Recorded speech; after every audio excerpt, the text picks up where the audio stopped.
Good afternoon. We're here in the Fairfield, Connecticut home of Dr. Richard L. Rubenstein, President Emeritus of Bridgeport University, and it's January 27th, 2013. Happens to be the birthday of my oldest child, Rafaela, so I'm in a good mood. Okay, another time. Dr. Rubenstein is known for excellence in many fields, but this particular one-on-one will be concern his works on the general field of theodicy and related metaphysics. Dr. Rubenstein is known in many circles for his book After Auschwitz, which came out in the 60s, and is a follow-up book, second edition, which came out roughly... I believe it was 1993. Okay, roughly 1993. And as many of you know, rightfully or wrongfully, Dr. Rubenstein is connected with the question, is God dead? And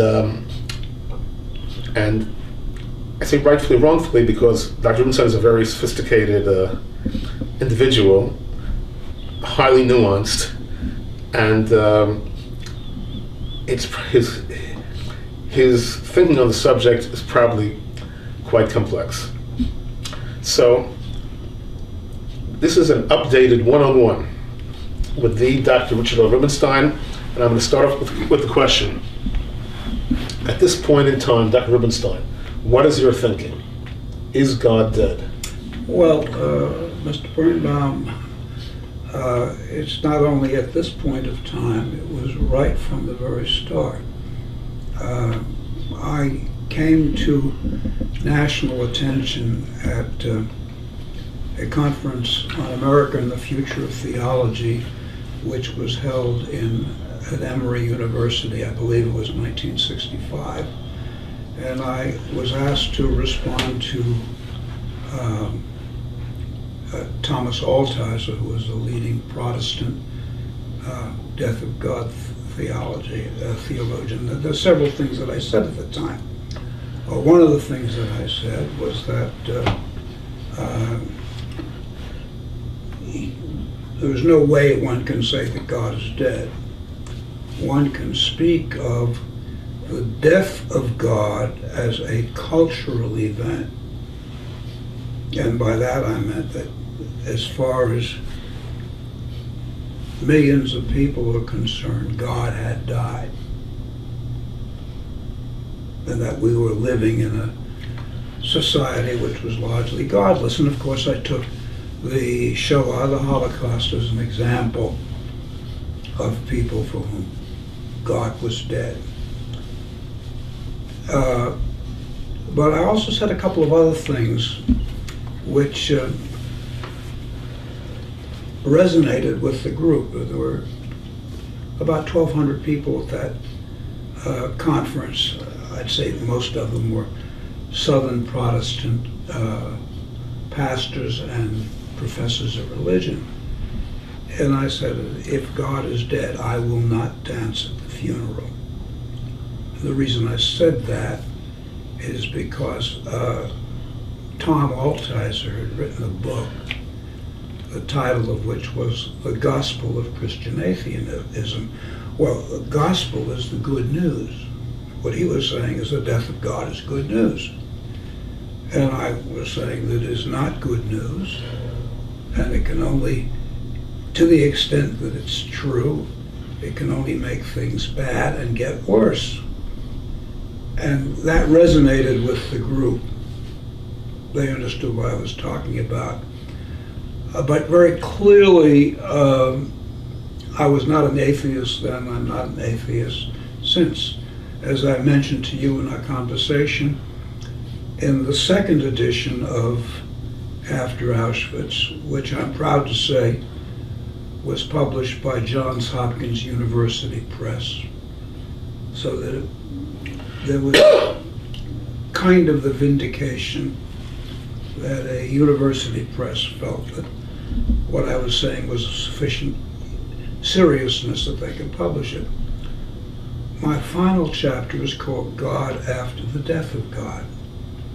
And having read some of your material, I would say that's where you and I seem to be somewhat in harmony. Where would you see the harmony? Well, in my chapter, God After the Death of God, I speak of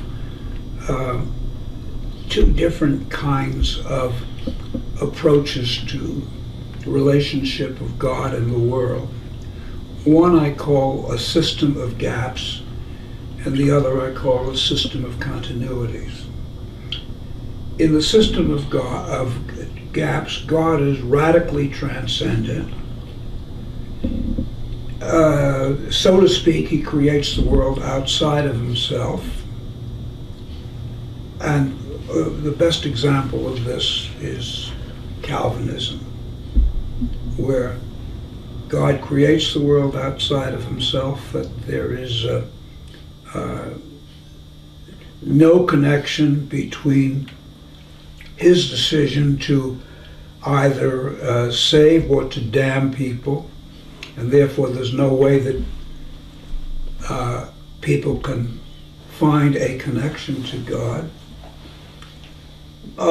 And that I call that the system of gaps. There is a gap between God and man, and it's a radical gap. You get some of that in the Bible, but I don't think it meant that. I'm thinking of machshivotechem lo machshivotai v'dirachechem lo dirachai. For thy ways are not, thy thoughts are not my thoughts, neither are my ways your thoughts, was Isaiah. But the other is a system of continuities, where, in a sense, God is the primordial source out of which the world comes. So that in some sense, everything in the world is perhaps an epiphenomenal manifestation of the divine, but it's as if God creates the world, I have to say, out of herself. Right. The reason I have to say out of herself, you have the same feeling, is because these are metaphors of maternity, Right. not paternity. Right. I use the term cosmic womb of potential. Yeah, well, I've also Right. used Right. womb. And the reason you and I use these terms is that it's an old tradition, and if you go down that path, the path's been trodden before us. And what we've done is we've seen that, there, in this field, it's not so easy to invent new things. If you have any respect for the great thinkers who come before us. Right. As we both know, on some level, everything has, on some level, somewhere, somehow been said before. On another level, there is plenty of room Absolutely. for a new paradigm, tapping into an old theme, which you do in your work and I do in my work. Right. I must say it's this is so fascinating to me, because as a youngster, rightfully or wrongfully, you were associated with the atheistic camp, probably wrongfully. Well, there was a great deal of hostility Right. to me. Yeah, let me put it to you this way. I've made this statement a number of times. I've always been struck by the fact that a number of people will always tell me and never ask me. Right. So I was seen as the bête noire. Right. But hear me out. But on some level, one could say that you're saying, and frankly, I'm also saying, that the old paradigm is dead. That you need a new paradigm. Now, the new paradigm may dovetail with an ancient paradigm, I think it does. Right. But it probably diverges from the sort of classic mainstream paradigm. Well, I would say that what it diverges from is the kind of insistence on a transcendent creator God who creates outside of himself and who creates individuals.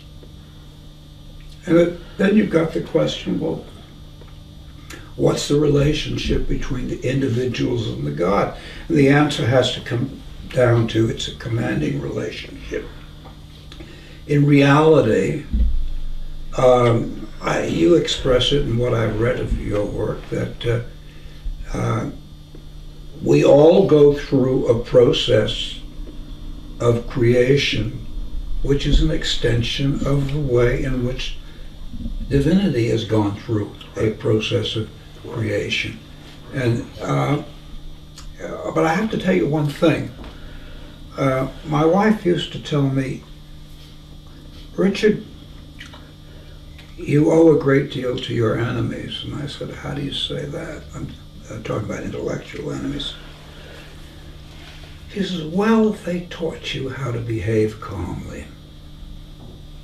And you notice, you don't find in me attacking the people who said these things. I challenge you to find it. I just went ahead and did my work. You know, you have to be at a certain level to be worthy of being attacked. You know what I'm saying? Yeah. I think you have to view it that way. Yeah, I understood where people were coming from. They thought I was dislodging something, which was very precious to them. I'm not unfamiliar with the field of the sociology of religion, and so I read, for example, Peter Berger's work, The Sacred Canopy, in which he talks about how the loss of faith can lead to anomie.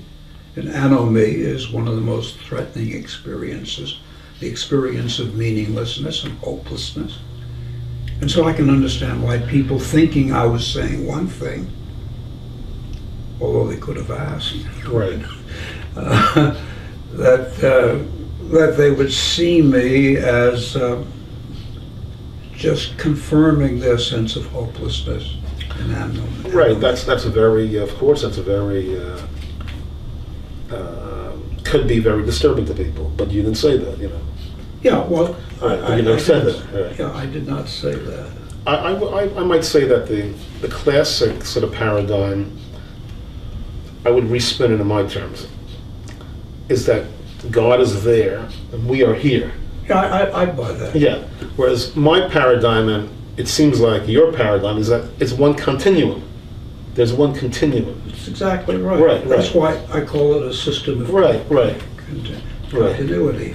And my proposition in my books, God and Evil and God and Good, is that if you propose God is there and we are here, it all breaks down. The logic eventually breaks down. It just simply does not work. That's right. Whereas if you propose a continuum, then you have a fighting chance to construct a viable holistic metaphysics. I think that's true. Right. Yeah. If someone's said, say you had a 20-year-old came up to you, a 20-year-old college sophomore came up to you tomorrow, midday in school and said, Dr. Rubenstein, take a minute or take 10 minutes. Tell me your conception of God. You might say, I don't want to address your question, but let's say you did want to address the question. Well, What might you say? Well, I also say it in the God after the death of God. I like a German term, das heilige Nichts. God is the holy nothingness.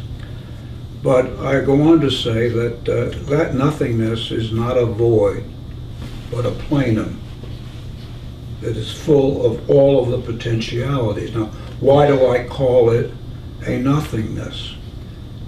Because if all there is one reality, then this one reality cannot possibly be self-aware. In order that there be any kind of self-awareness, there has to be duality. One must, for example, I know myself partly because I'm sitting here and talking to you. It's the duality. It is the going from a condition of being self-enclosed, and hence without any reference to anything, to breaking out of the self-enclosure. We both have, one way or another, have spoken of our admiration of Rabbi Isaac Luria and his Kabbalism, and he speaks of the moment of creation, the Shvirat HaKelim, the breaking of the vessels. In a sense, God becomes God when there is otherness confronting God. Before that, God, Deus in se ipsum, God as he is in himself, to use the Latin, is a reality that is so self-enclosed that it's almost as if there's nothing there. Of course, there is everything there in potentia, and you use the word potential a Right, lot. that's the core of my metaphysics. Yes, Right? I mean, everything is there in potentia, but unless there is duality, unless something comes forth from God, you don't have it. So to me, calling God the holy nothingness, or the Urgrund, which is another German phrase, are simply ways of saying that God requires otherness in order that he can be.